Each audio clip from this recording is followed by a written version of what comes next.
Seja bem-vindo a mais essa aula da Escola Bíblica de Treinamento, a EBT, da Oitava Igreja Presbiteriana de BH.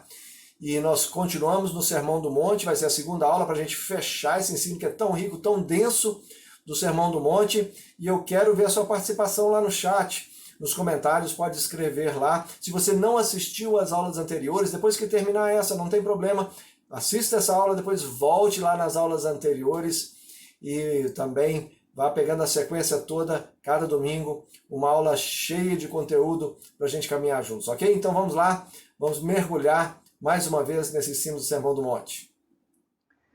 Bom, seguimos então nossa jornada com esse tema sobre Jesus e especialmente hoje vamos completar o nosso estudo no Sermão do Monte. Esse bloco que começamos a trabalhar na aula anterior e hoje nessa segunda parte nós vamos dar uma geral sobre essa visão do ensino do reino de Deus, os valores do reino de Deus e como isso se encaixa dentro desse anúncio do reino de Deus que Jesus vem fazendo, não só com o ensino de palavras, mas em ação também. A gente vê como é que o Sermão do Monte se encaixa nisso. Então, vamos lá. Bom, a gente vem dando sequência então nessa questão depois das bem-aventuranças. Jesus começa a trabalhar fazendo uma comparação do reino dos céus com aquilo que as pessoas estavam aprendendo, o que ele chama dos antigos, aquilo que foi dito aos antigos. Algumas coisas dessas são explicitamente ensinos do Antigo Testamento. Outros já são misturas daquilo que o Antigo Testamento foi recebendo de acréscimo dos fariseus, dos escribas, dos rabinos. E aí Jesus vai trabalhar e confrontar um pouco isso, mas ele vai trabalhar de uma forma mais intensa até mesmo a lei do Antigo Testamento. Começamos falando sobre a questão da ira e do assassinato, ou seja, como que o assassinato está dentro do coração e não só na ação da pessoa, mas a forma como ela mata a pessoa dentro do coração já é considerado pelo Senhor como um assassinato. Mas também eu queria citar a questão do adultério, do divórcio, quando ele vai trabalhar essas duas questões conjuntamente. E ele vai trabalhar na mesma linha da ira do assassinato e de outros temas nesse bloco. Qual que é esse pensamento anterior? É que a questão não é o ato final da pessoa, não é se ela adulterou ou não fisicamente, mas como isso foi trabalhado dentro do seu coração. Por isso que ele diz, olha, aquele que olhar com intenção impura dentro do coração para uma mulher, e aí ele vai citar a relação do homem com a mulher, já adulterou com ela de alguma forma. Então, essa intenção impura no coração. Isso é importante ressaltar que essa expressão intenção impura é uma expressão forte para o judeu, tanto no grego quanto no hebraico. E a ideia aqui é daquela intenção lasciva mesmo. Não é simplesmente a pessoa viu a outra pessoa, achou bonita, às vezes até sentiu um certo tipo de atração, mas pronto, cortou ali, é o que a gente chama do segundo olhar, o perigo do segundo olhar. Mas aquele olhar que já é carregado de impureza. Aí Jesus disse, olha, aí já houve o adultério dentro do coração. Quando esse olhar já vem carregado de impureza, de pensamentos, a pessoa já está dentro do seu coração adulterando. E isso tem que ser evitado. E depois ele vai usar de uma hipérbole, que quando ele fala que, olha, se um olho te faz tropeçar, você arranca fora, melhor entrar com um só do que com os dois ir para o inferno, entrar com um nos céus. Ou a mão corta fora, melhor ter uma mão só e ficar no reino do que com as duas ser lançado no inferno. Por que a gente fala que isso é uma hipérbole? Porque, em primeiro lugar, a gente não vê no ensino da igreja essa prática. As pessoas no cristianismo não saem arrancando seus olhos e cortando suas mãos, mesmo lutando com esses pecados. Em segundo lugar, é impossível você olhar com um olho só. Então Jesus está usando de uma imagem aqui. Pode ser até tocar com uma mão só, mas a mão não é a responsável pelo toque. Quem deu comando para a mão foi a mente. O olho também não tem como você arrancar. Então, se fosse para arrancar, tinha que arrancar os dois e não só um, porque quando se olha com a intenção impura, olha-se com os dois olhos. Então, Jesus está usando de uma hipérbole aqui para dizer, olha, Deus trata disso com a maior seriedade possível. Então, é preciso que a gente também trate isso com seriedade. E aí, esse arrancar do olho da mão pode ser trabalhado ou abstraído da seguinte forma: muitas vezes a gente tem que abrir mão de algumas coisas, de algumas situações, de alguns relacionamentos, de alguns ambientes, porque essas coisas nos fazem tropeçar. Então isso aí é importante a gente ter essa ideia da hipérbole, porque de vez em quando a gente recebe notícia aí de gente que arrancou a mão, não pessoalmente, mas já vi isso em jornal, de uma pessoa que arrancou o olho e foi parar no hospital por causa disso, porque levou esse texto à literalidade e não é isso que Jesus está trabalhando. Bom, então Jesus vai trabalhando essa ideia com vários temas. A gente viu aí sobre a ira, a vingança, divórcio, juramento, como lidar com inimigos, essas coisas todas. Mas o que Jesus está dizendo é o seguinte, ele não está agora incrementando a lei de Moisés. Ele não está querendo dizer assim, o seguinte, olha, Moisés deu para vocês X leis, eu vou dar mais Y, e agora vocês têm X mais Y. E as leis são um pouco mais pesadas agora para vocês seguirem, porque o meu reino é diferente. Não. O que Jesus está fazendo, ele está elevando o nível. Ele está levando as pessoas para um relacionamento com Deus que está além só do padrão mosaico. Na verdade, o padrão mosaico nunca foi a sua intenção ser só exterior. Mas com o dia a dia, com as pessoas não conseguindo viver esse padrão, relegou-se isso ao exterior.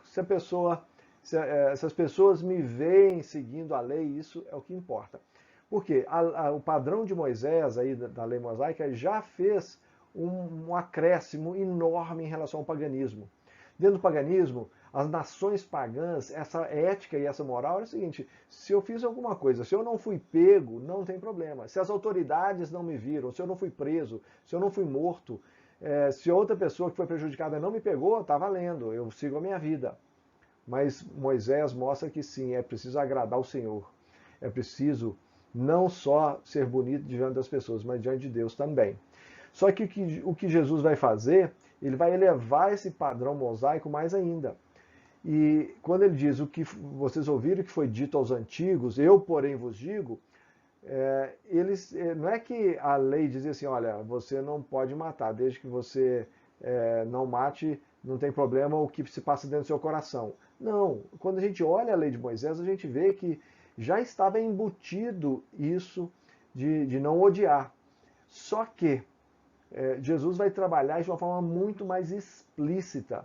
E aí ele pega a barra, como diz a turma das Olimpíadas, ele pega a barra e sobe a barra um pouco mais. Na verdade, bem mais. E vai mostrar o reino de Deus de uma forma mais intensa. Então, não adianta só você não aparentar que está adulterando ou não agir com o adultério. Aquilo que está dentro do seu coração já diz se você adulterou ou não. Não adianta só você não enfiar a faca na pessoa. Aquilo que está dentro do seu coração é que vai ditar se você é ou se você não é. E aí ele dá a cartada final, quando ele diz lá, em Mateus 5:48, portanto, sede vós perfeitos, como perfeito é o vosso Pai Celeste. Então, o que ele está trabalhando, o nível, a barra que ele está trabalhando é a perfeição. Agora, esse perfeito, muitas vezes a gente acha assim, perfeito é aquela pessoa que não peca. E a ideia da perfeição vai ser um pouco diferente disso e nós vamos ver isso agora. Bom, Jesus vai trabalhar essa elevação de nível também numa crescente no seu ensino. É interessante que quando a gente vai vendo no capítulo 5, ele começa em relação à esposa, ou seja, o não adulterar tem a ver em relação à esposa. Depois ele fala em relação ao próximo, emprestar para quem dá para quem te pede emprestado. Ele vai falar sobre a questão de virar a face, ou seja, a pessoa que te feriu, e isso está num contexto de proximidade. Da mesma forma que o próximo, da pessoa que te pede emprestado, essa questão da pessoa que te feriu ainda está ligado também a uma pessoa próxima de você, mas aí já tem uma certa inimizade também sendo instaurada aí. E aí ele vai no mais explícito de todos. Olha, o seu inimigo, mesmo ele, você precisa amar. dar o troco ao inimigo, qualquer pessoa pode dar. Mas amar o inimigo, isso aí é que vai fazer toda a diferença. E a gente vai ver Jesus praticando isso na paixão. Na paixão de Cristo, ele vai agir com bondade o tempo todo. As pessoas ferem ele, ele não revida. Os inimigos, até na cruz, ele pede ao Pai que perdoem os inimigos. Então, não é alguma coisa que Jesus, como as bem-aventuranças, aqui essas ordenanças não são coisas que Jesus não conseguiu explicitar e mostrar. Jesus vai mostrar para cada ordenança dessa como é que se tem que fazer. E voltando aqui ao que a gente fechou no slide anterior, sejam perfeitos como é perfeito o Pai Celestial de vocês. Essa ideia do perfeito, teleios, no grego, é uma ideia de inteiro, de maduro. Não é só, como a gente muitas vezes pensa em sem pecado. A gente é perfeito quando a gente não peca. A ideia é de integridade, a ideia é aquilo que está dentro do meu coração é aquilo que você vê fora. Eu sou maduro, eu sou de uma forma inteira. As pessoas não me veem de uma forma fracionada. Ou eu não sou exteriormente como uma máscara e dentro de mim é outra coisa. É o ser inteiro. Agora, não faz tanta diferença assim quando a comparação é como Deus. Ou seja, sejamos inteiros, sejamos maduros, sejamos íntegros como o nosso Pai Celeste. Então, a barra continua lá em cima. Seja você encarando isso como sem pecado, ou seja, encarando como maturidade, o termo de comparação é com o Pai Celeste. E aí coloca a barra de uma forma que fica difícil para a gente obedecer ela inteira. Por isso, se obedecer isso tudo é uma condição de entrada do reino, ou seja, nós só vamos entrar no reino se a gente for perfeito, for inteiro, for íntegro, como o nosso Pai Celeste, nós estamos fritos. Então isso não é a questão, muitas vezes a pessoa pode interpretar o Sermão do Monte como sendo lei. Deus está despejando mais lei sobre as pessoas, mas não. Deus está mostrando como que deve ser a vida dentro do reino uma vez que eu tive uma experiência de transformação de vida. Então, essa questão é importante. Por isso que, quando Jesus fala essa questão de sejam perfeitos como é perfeito o vosso Pai Celeste, isso está embutido uma ordem, então vivam assim, porque é assim que se tem que viver, mas também é uma promessa. Vivam o reino de Deus e vocês vão ser cada vez mais íntegros e perfeitos, como é perfeito o vosso Pai Celeste. Amadureçam, cresçam, vivam o reino e vocês vão experimentar mais e mais a vida de Deus em vocês. Então, uma coisa não abandona a outra, as duas coisas caminham juntas. Então, o elevar desse nível, o elevar do padrão, não quer dizer que Deus colocou a coisa lá em cima e agora nós vamos ter que escalar para chegar no reino de Deus. Não. Ele coloca o nível lá em cima, mas nos coloca para dentro do reino e diz assim, pela graça você entrou no reino, pela graça você vai crescer e se tornar íntegro. Bom, avançando agora para o capítulo 6, a gente vê Jesus aplicando parte desse ensino dele na questão da prática da justiça. E ele não vai começar temas novos, na verdade ele vai trabalhar aquilo que ele já havia falado no capítulo 5, verso 20, quando ele chama seus discípulos a exercer a justiça de uma forma superior à dos próprios escribas e fariseus. E como fazer isso? Aí ele vai começar a trabalhar essa ideia da prática da justiça. Mas os temas que ele vai trabalhar são temas que estão relacionados com a vida, especialmente desse grupo de fariseus, o grupo dos religiosos. Só para você ter uma ideia, no livro de Tobias, que é um dos livros chamados apócrifos, os apócrifos, junto com outros textos, foram livros escritos na época antecedente ali de Jesus, um pouco antes de Jesus, ainda na época do Antigo Testamento, entre ali o período de Malaquias e o início dos Evangelhos. E esses livros falam muito, contam um pouco da vida, né, no chamado judaísmo do Segundo Templo. E no livro de Tobias fala sobre a questão da oração e o ensino farisaico, o ensino rabínico, ensinando disso, de que orar é bom ser acompanhado de jejum esmolas e prática da justiça. Então, esses eram temas que eram comuns aos religiosos, e Jesus vai usar desses temas para ensinar e para ilustrar aquilo que ele estava ensinando. E é importante a gente perceber que são temas que são sempre um desafio para quem é religioso. Porque para quem gosta de ser e se fazer religioso, como é que ele vai fazer isso? A melhor forma é as pessoas verem ele orar, as pessoas verem o quão piedoso ele é, as pessoas verem como ele é uma pessoa que ajuda o outro, como ele é uma pessoa que jejua, como ele é uma pessoa que busca a Deus. Porque se ninguém vê, para que praticar? Isso, claro, sob a ótica dessa pessoa que quer ser vista. E Jesus vai atacar justamente isso. Se você quer ser visto, tudo bem, você será visto. E ponto final. Bom, vamos dar uma olhadinha então nesse início do capítulo 6, porque só nesse início a gente já percebe qual que é a linha de ensino, a linha de pensamento de Jesus. Eu vou ler até o verso 8. Diz assim, acompanhe aí na tela. Guardai-vos de exercer a vossa justiça diante dos homens, com o fim de serdes vistos por eles. Doutra sorte, não tereis galardão junto de vosso Pai Celeste. Quando, pois, deres esmola, não toques trombeta diante de ti, como fazem os hipócritas nas sinagogas e nas ruas, para serem glorificados pelos homens. Em verdade vos digo que eles já receberam recompensa.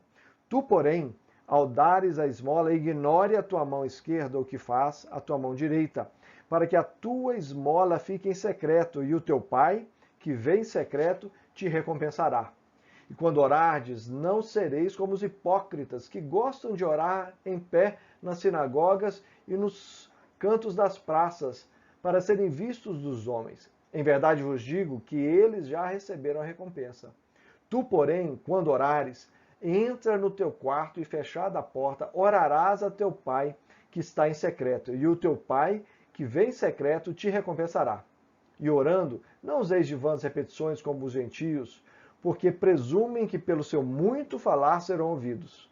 Não vos assemelheis, pois, a eles, porque Deus, o vosso Pai, sabe o de que tendes necessidade antes que lhe peçais. É muito interessante porque esse início ele vai falar assim, olha, guarde aí de exercer a sua justiça diante dos homens, e essa é a chave. Porque a preocupação de Jesus, ele não queria ver os seus discípulos fazendo isso. Era as pessoas fazerem coisas boas sim, mas com o motivo, com a intenção errada no coração. Porque a ideia é ter o galardão do Pai, não ter o galardão das pessoas. Ele não fala assim, ó, se você der esmola, se você orar, não. Ele usa sempre, é interessante, o quando. Olha lá, quando for dar esmola, quando você for orar. Então, e orando lá no 7, ó, e orando, ou seja, a ideia é de, olha, você vai fazer isso. Por quê? Uma pessoa que tem relacionamento com Deus faz isso, ajuda o próximo, ora, se relaciona com o Pai. Então não é questão do se, mas de quando. Aí, muitas pessoas davam esmolas e levavam as ofertas no templo, assim, quase que numa comitiva, para que todos vissem. E aí as pessoas, não, olha só, o fulano de tal, deu, olha, você viu o tanto de moeda que ele jogou lá, ficou meia hora jogando moeda. E Jesus vai mostrar depois com a viúva pobre como que essa ideia está invertida no coração humano. E isso é importante. E Jesus vai contrastar, olha, você quer ser glorificado pelos homens? Olha, se você fizer para ser glorificado pelos homens, em verdade eu vos digo, quem faz esse tipo de coisa já recebeu a recompensa, que é glória dos homens. Se é isso que você quer, é isso que você vai ter. Mas isso, comparado com o que Deus tem para nós, é muito diferente. Porque ele vai falar, olha, o importante é você fazer em secreto, ou seja, sem tocar trombeta, porque o Pai, ele vem em secreto. E ele vai recompensar. Qual que é a recompensa que nós queremos? É isso que Jesus está tratando. Quando orar, não seja como hipócritas que gostam de orar em pé nas sinagogas. Isso ele não está condenando a oração pública, mas a intenção na oração pública se torna um problema quando a gente quer ser só visto pelos homens. E ele fala assim, tu, porém, a nossa atitude deve ser diferente. Tu, porém, quando orares, entra no teu quarto. Essa ideia do quarto é interessante. Por quê? Esse quarto, a palavra usada no grego aqui para quarto, não é quarto normal, igual a gente tem nas nossas casas, todo quarto é quarto.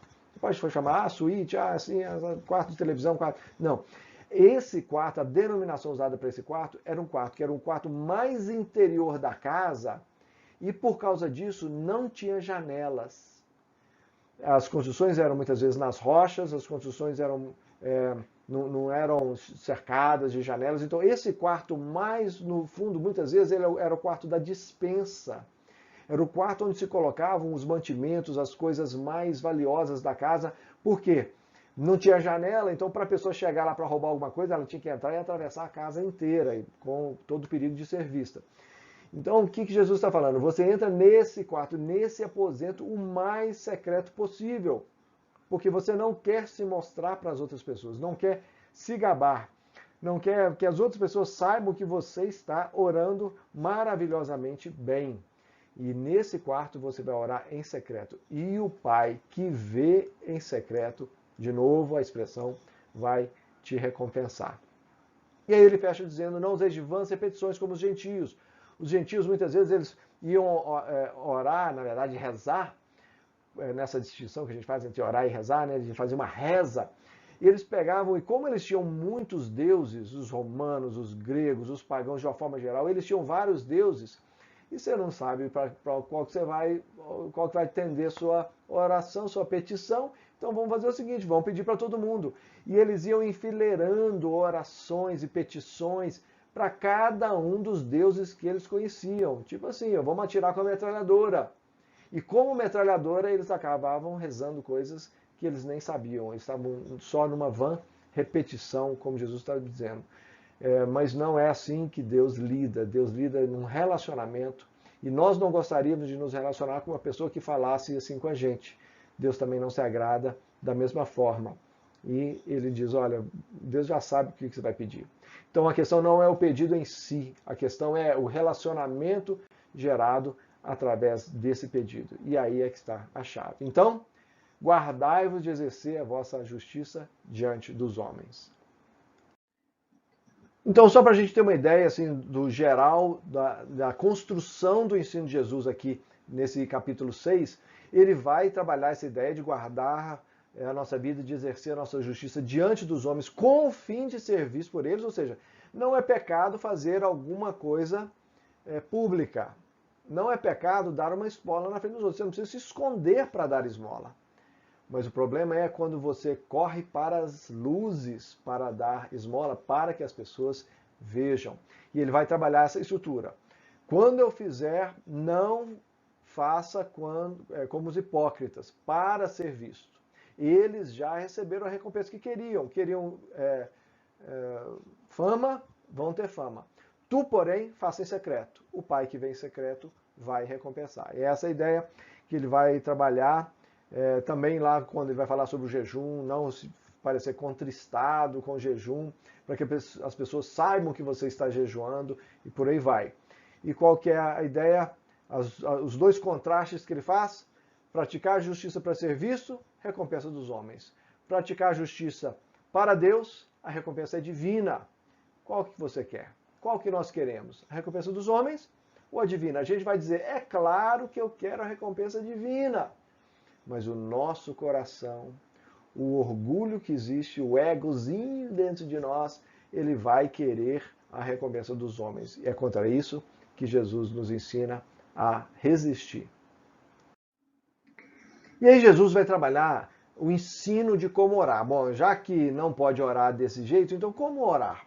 E o Pai Nosso vai entrar como sendo esse modelo para nós. E o grande perigo sempre foi a gente usar o Pai Nosso como vãs repetições lá que ele condenou em relação aos gentios. Ou seja, a gente usar o Pai Nosso como sendo alguma coisa que a gente repete, como se houvesse mágica no Pai Nosso. Não, a ideia é qual que é o ensino do Pai Nosso para a gente moldar, a gente lapidar a nossa oração a partir desse ensino. Ele começa declarando, Pai nosso que estás nos céus. É interessante, é uma dicotomia, ou na verdade é uma junção de duas verdades que acaba trazendo uma coisa fantástica, que é Pai. Pai é alguém próximo, Pai é alguém perto, Pai é alguém que a gente caminha junto, que caminha junto com a gente. Só que ele está nos céus, ou seja, ele não está atrelado a essa terra, ele não está preso nessa terra, ele é maior do que isso tudo. Então, ao mesmo tempo que o nosso Pai é nosso Pai, ele também é alguém que está nos céus, ou seja, ele está acima de todas as coisas, ele é mais poderoso do que todas as coisas. E aí Jesus vai ensinar, olha, declare isso, santificado seja o teu nome, venha o teu reino, faça-se a tua vontade, assim na terra como no céu. Olha, é impossível que a gente faça Deus mais santo. Ponto. Não há dúvidas quanto a isso. Deus é totalmente santo. Então, o que é santificar o nome dele? Ou seja, ele fazer o nome dele santificado para nós. Isso é viver o reino. Por isso que ele diz, venha o teu reino, faça-se a sua vontade, assim na terra como no céu. No céu, a vontade de Deus é plenamente feita. Também na terra. Mas ele quer, quem ora o Pai Nosso, e Jesus está nos ensinando isso, é de que a nossa vida seja essa vida que espelha o reino de Deus. A nossa vida seja essa vida onde o reino de Deus pousa de uma forma especial. E nós também intercedemos pela nossa cidade, pelo nosso estado, pela nossa nação, pelas nações, para que o reino de Deus venha sobre a terra. A gente sabe que quando Jesus voltar, esse reino vai ser estabelecido, ponto final, de uma vez por todas. Mas até lá também cabe a nós trabalhar e sermos colocados nas mãos de Deus para que o reino de Deus se estabeleça sobre a terra, a justiça dele se estabeleça na terra como ela é feita na sua plenitude nos céus. Vai chegar esse dia que vai acontecer, mas até lá, essa oração, nós vamos trabalhando nela. O pão nosso de cada dia nos dá hoje, ou dá-nos hoje. Aqui, a mesma forma que é um pedido, é uma declaração de confiança. Da mesma forma que a gente está pedindo, Deus, nos dê. Se nós confiamos no Senhor, nós sabemos que Ele vai nos dar. Então isso serve muito mais para uma declaração de confiança no Senhor. Sim, o pão nosso de cada dia, Ele vai nos dar hoje. Porque Ele é o Deus que guarda as nossas vidas. Perdoa as nossas dívidas, assim como nós temos perdoado os nossos devedores. E aí há uma relação não é de causa e efeito. Olha, Deus só vai nos perdoar se a gente perdoar. Mas a gente entrar no entendimento, e eu vou falar um pouquinho mais falando sobre o finalzinho do Pai Nosso, sobre qual que é a importância do perdão nessa questão do reino de Deus. E é importante a gente focar isso. Não nos deixes cair em tentação. Não é entrar em tentação, é cair em tentação. O próprio Jesus foi tentado, mas a questão é não cair quando tentado. Não tomar do fruto e comer. Não fazer o que se teve vontade de fazer. Não cair na tentação. Pois teu é o reino, o poder e a glória para sempre. Amém. Ele abre falando sobre o Pai Nosso que está nos céus, venha o teu reino, depois ele completa, fecha dizendo, pois teu é o reino, o poder e a glória para todo sempre. O reino de Deus já existe, o reino de Deus já é dele, ele é o rei. E nós queremos viver dentro desse reino. Então, quando a gente fala que o Sermão do Monte é esse ensino do reino de Deus, o Pai Nosso vai nos exemplificar isso mais ainda. Dele é o reino. E aí ele diz no finalzinho, depois, quando ele fecha essa oração, pois se perdoardes os pecados, vocês serão perdoados. Se não perdoardes, não serão perdoados. Dá a impressão de ser uma causa e efeito, ser uma lei. Mas a gente tem que entender o seguinte, o Evangelho é perdão. A boa nova do Evangelho, a boa nova de Jesus Cristo é que Deus se fez carne para viver a nossa vida e morrer a nossa morte. E ao morrer na cruz por nós, nós temos perdão. E se nós temos o perdão de toda a nossa dívida, não cabe mais nada a nós a não ser perdoarmos também as outras pessoas. Jesus vai falar isso depois na parábola daquele servo que foi perdoado e não quis perdoar a dívida muito menor do que aquele foi perdoado. E Jesus, ele exemplifica naquela parábola, mas é disso que ele está querendo dizer, olha, se você não vive uma vida como perdoador, você não entendeu o Evangelho. Se você não entendeu o Evangelho, você não recebeu o perdão. Se você entendeu o Evangelho, você recebeu o perdão. E a única opção que há para nós é perdoar. Então, é muito mais do que a causa e efeito, é o encharcar da nossa vida da realidade do Evangelho de Jesus Cristo. Dando sequência nesse bloco aí de Mateus 6, Jesus vai começar a usar a questão de dinheiro, de finanças, para trabalhar valores do nosso coração. E aí vem a ideia dos dois senhores, está aí a partir do verso 19 de Mateus 6, e diz assim, acompanhe comigo na tela. Não acumuleis para vós outros tesouros sobre a terra, onde a traça e a ferrugem corroem, e onde ladrões escavam e roubam. Mas ajuntai para vós outros tesouros no céu, onde traça nem ferrugem corrói, e onde ladrões não escavam nem roubam. Porque onde está o teu tesouro, aí também estará o teu coração. São os olhos a lâmpada do corpo. Se os teus olhos forem bons, todo o teu corpo será luminoso. Se, porém, os teus olhos forem maus, todo o teu corpo estará em trevas. Portanto, caso a luz que em ti há sejam trevas, que grandes trevas serão? Ninguém pode servir a dois senhores, porque ou há de aborrecer-se de um e amar a outro, ou se devotará a um e desprezará ao outro. Não podeis servir a Deus e às riquezas. É muito bonito a forma como Jesus coloca esse texto, é de uma beleza muito grande. A gente não consegue enxergar Jesus muito como poeta, mas esse trecho aqui, ó, de 19 até o 21, é um trecho poético. Ele vai usar repetidamente a ideia dos tesouros, onde você coloca, cuidado com a ferrugem, com os ladrões, se você coloca sobre a terra ou se você coloca no céu. A mesma traça, os mesmos ladrões, a mesma ferrugem, vão escavar, vão roubar ou não. E aí ele fecha essa pequena poesia dizendo onde está o teu tesouro, aí também está o teu coração.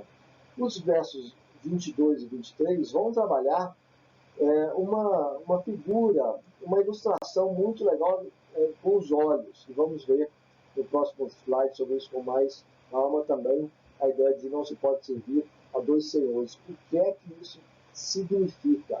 É de uma riqueza, de uma beleza muito grande. Bom, nós já trabalhamos a ideia desse sermão, já mencionamos isso, a questão dele estar trabalhando, Jesus trabalhar os valores do reino. E, na verdade, é um conflito de reinos. Não é só falando sobre o reino de Deus, é um contraste do reino do céu, do reino de Deus, com os reinos humanos, os valores dos reinos da terra.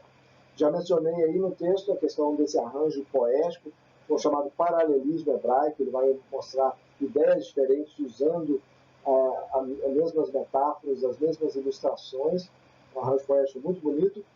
E depois ele diz, olha, são os teus olhos a lâmpada do seu corpo. Se o seu olho for bom, o seu corpo vai ser bom, vai ser luminoso. Se o seu olho for ruim, for mau, o seu corpo vai estar em trevas. Isso tem a ver com tanto diagnóstico como consequência. Diagnóstico é como está a sua vida, como está o seu coração, essa pequena charada que ele vai usar. E aqui coração e corpo tem mais ou menos a mesma ideia. Coração que ele havia trabalhado antes, né? O tesouro do coração, ele vai usar como corpo, e os olhos iluminando o corpo da pessoa. É a vida da pessoa. E isso é um diagnóstico. Olha, como é que está? Se você está vivendo bem, se os seus olhos são bons, o seu corpo, o diagnóstico é que o seu corpo, a sua vida vai ser boa também. Mas também trata a consequência. Olha, cuidado, porque se você agir com os olhos maus, você vai colher trevas na sua vida. Se você agir com os olhos bons, você vai colher luz na sua vida.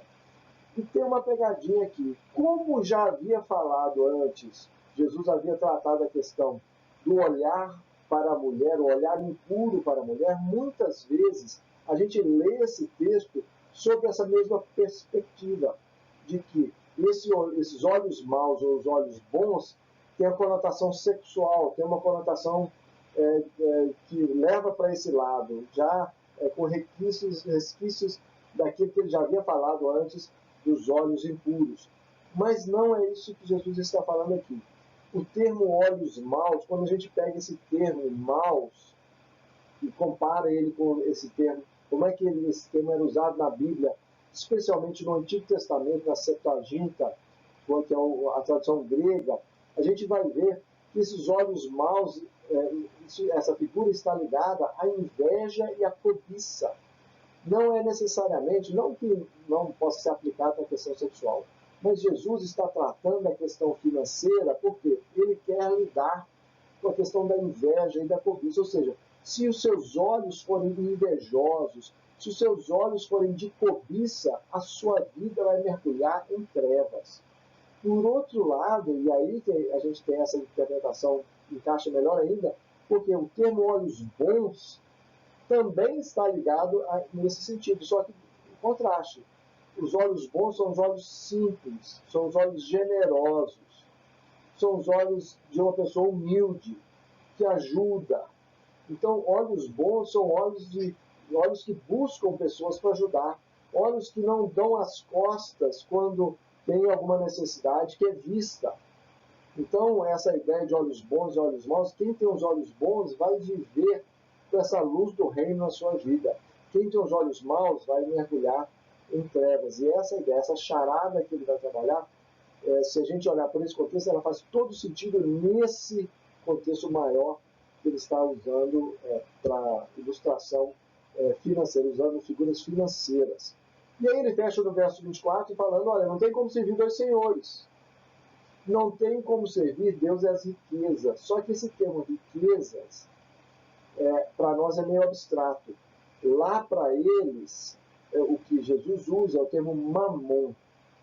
Mamon era uma personificação desse Deus das riquezas. Era o Deus que trazia as fontes de riqueza para os pagãos. E o termo mamon, ele é da mesma raiz do termo amém. Então, quando Jesus dizia assim, em verdade vos digo, ele estava usando assim, amém, amém, amém. Às vezes ele repetia, amém, amém. Ou seja, olha, confia nisso que eu estou falando. Pode colocar a sua vida nisso que eu estou falando. Amém. E quando nós falamos amém numa oração, alguém faz uma oração e a gente diz assim, amém. A gente está dizendo assim, concordo. Isso é verdade. Confio nisso também. Então, a ideia do mamon é em que nós colocamos a nossa confiança. O Deus mamon é quando nós colocamos a nossa confiança nas riquezas. E aí, pronto, nós estamos mergulhados nisso. Não tem como servir Deus e as riquezas. Não tem como colocar minha confiança em Deus e colocar minha confiança nas riquezas ao mesmo tempo. Eu tenho que escolher um ou outro. Não dá para fazer os dois ao mesmo tempo. Isso é Jesus que está falando. Não tem como a gente tentar dar jeitinho para um lado ou para o outro. E agora, até o final do capítulo 6, Jesus vai trabalhar essa ideia de como é a vida de quem tem Deus como sua confiança maior. Quem vive esse reino de Deus e coloca nele a sua confiança. E apesar de eu não trabalhar esse texto em detalhes, assim, nós vamos entrar nele com detalhes, mas eu quero ler esse texto porque ele é muito rico, especialmente para esse momento que nós estamos vivendo agora. A partir do verso 25, acompanhe comigo. Por isso vos digo, não andeis ansiosos pela vossa vida, quanto ao que haveis de comer ou beber, nem pelo vosso corpo, quanto ao que haveis de vestir. Não é a vida mais do que o alimento, e o corpo mais do que as vestes? Observai as aves do céu, não semeiam, não colhem, nem ajuntam em celeiros. Contudo, vosso Pai Celeste, aquele que nós oramos, Pai nosso que estás nos céus, vosso Pai Celeste as sustenta. Porventura, não valeis vós muito mais do que as aves? Qual de vós, por ansioso que esteja, pode acrescentar um côvado ao curso de sua vida? E por que andais ansiosos quanto ao vestuário? Considerai como crescem os lírios do campo. Eles não trabalham, nem fiam. Eu, contudo, vos afirmo que nem Salomão, em toda a sua glória, se vestiu como qualquer um deles. Ora, se Deus veste assim a erva do campo, que hoje existe e amanhã é lançada no forno, quanto mais a vós outros, homens de pequena fé. Portanto, não vos inquieteis dizendo, que comeremos, que beberemos, ou com que nos vestiremos, porque os gentios é que se preocupam com todas essas coisas.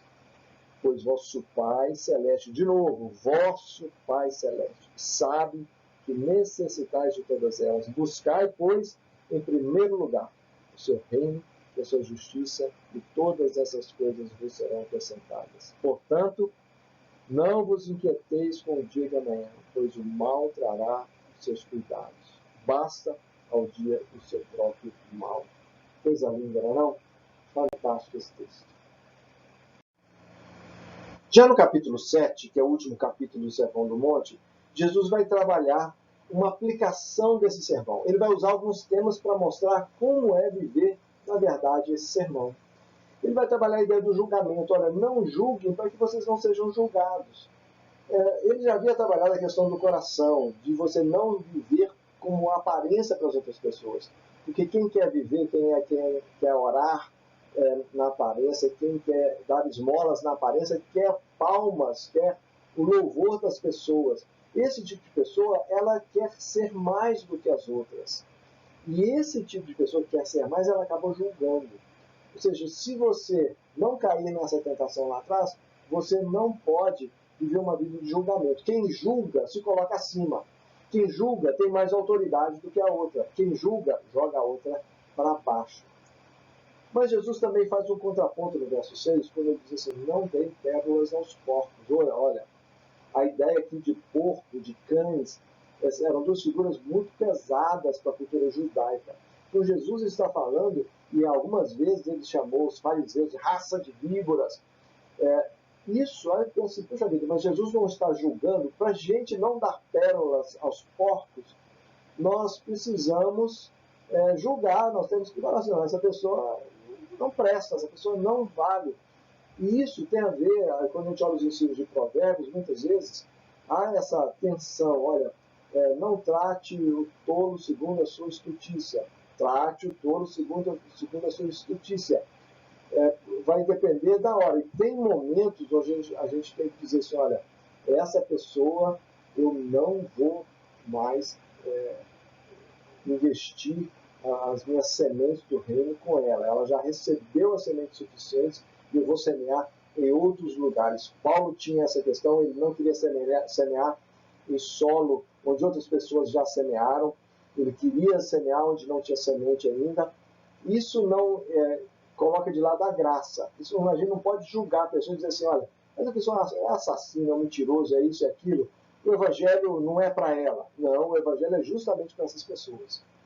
Mas muitas vezes o Espírito nos dá discernimento para a gente entender que, olha, tem certas pessoas que nós não vamos tratá-las como cães, como porcos, mas também não vamos gastar a nossa vida mais enquanto tem outras pessoas que não escutaram do Evangelho.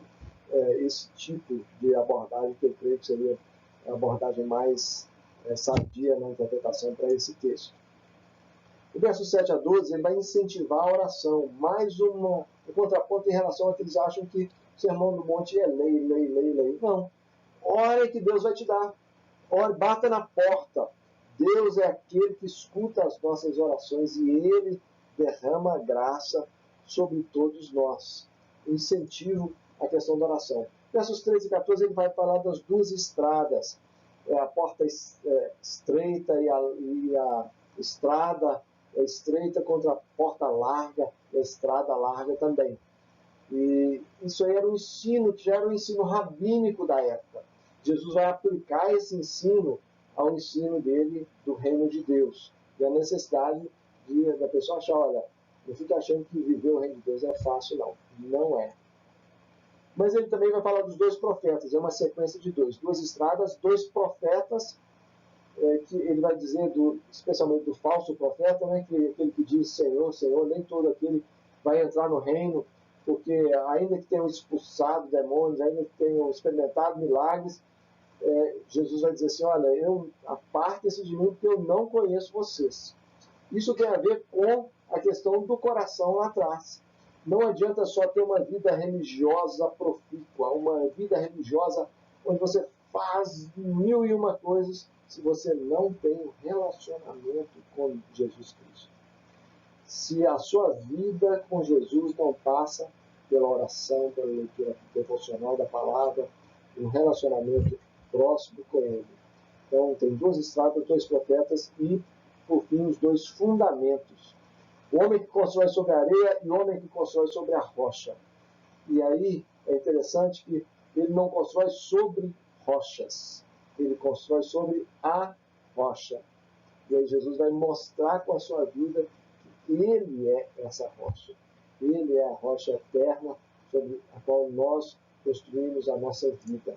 Não tem como pensar diferente. E aí encerra-se nos versos 28 e 29, quando ele diz assim, quando Jesus acabou de proferir estas palavras, estavam as multidões maravilhadas da sua doutrina, porque ele as ensinava como quem tem autoridade e não como os escribas.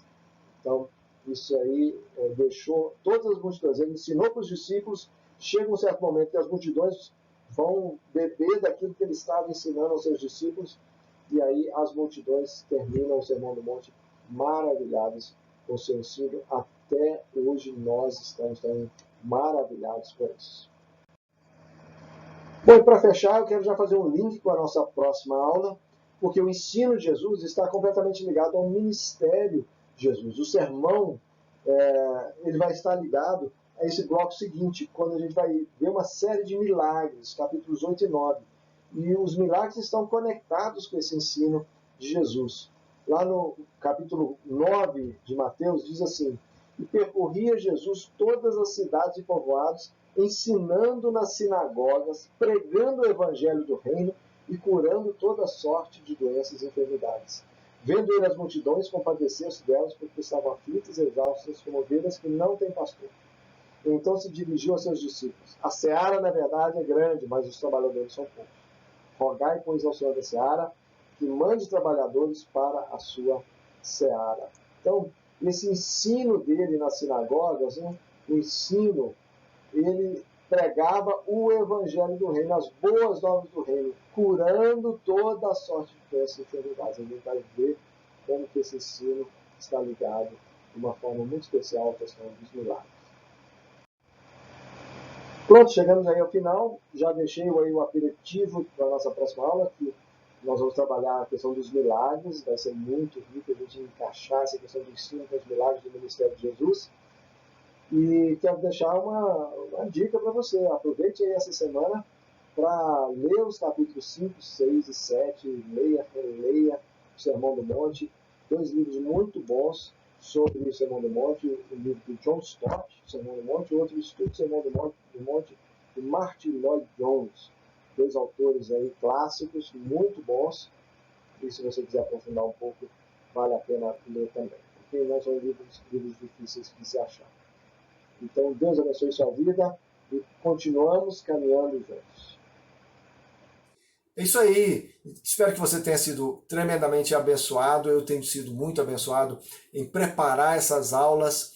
E eu quero te desafiar mais uma vez, se você puder postar, não esqueça de curtir, aí se inscrever-se no canal da Oitava, curtir não só esse vídeo, mas os outros vídeos também, para a gente conseguir impulsionar isso para outros lugares. Compartilhe esse vídeo com outras pessoas também, pegue o link, compartilhe, para a gente poder espalhar essa história de Jesus para outras pessoas também. Se você ainda não assistiu, aproveita lá, tire um tempinho para assistir as outras aulas e marque o sininho também para você receber as notificações, porque domingo que vem estaremos com mais uma aula em Jesus, o homem que mudou a história da humanidade. Jesus te abençoe, uma ótima semana para você e um grande abraço.